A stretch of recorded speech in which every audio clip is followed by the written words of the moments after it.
नारायणं भजे नारायणं लक्ष्मीनारायणं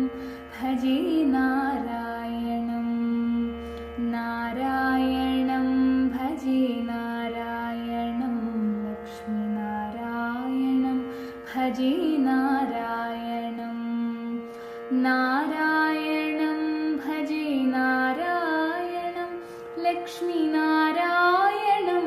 भजे नारायणं नारायणं भजे नारायणं लक्ष्मीनारायणं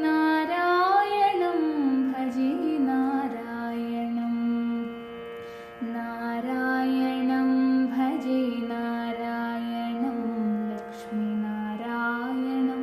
भजे नारायणं नारायणं भजे नारायणं लक्ष्मीनारायणं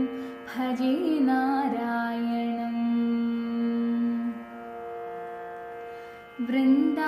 वृन्दावनस्थितं नारायणं देववृन्दैरभिष्टुतं नारायणं दिनकरमध्यकं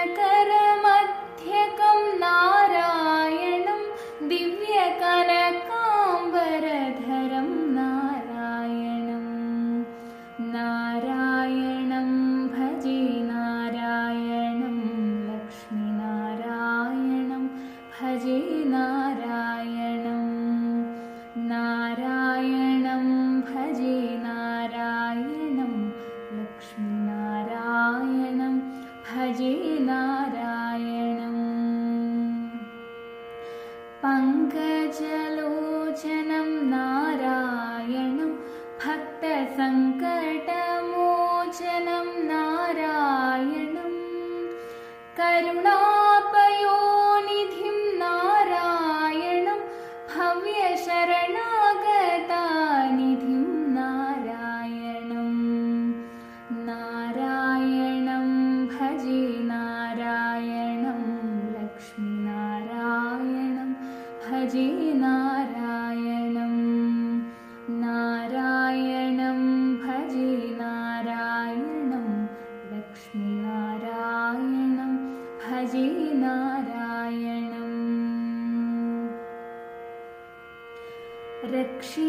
रक्षितजगत्त्रयं नारायणं चक्रशिक्षितासुरजयं नारायणम् अज्ञानविनाशनं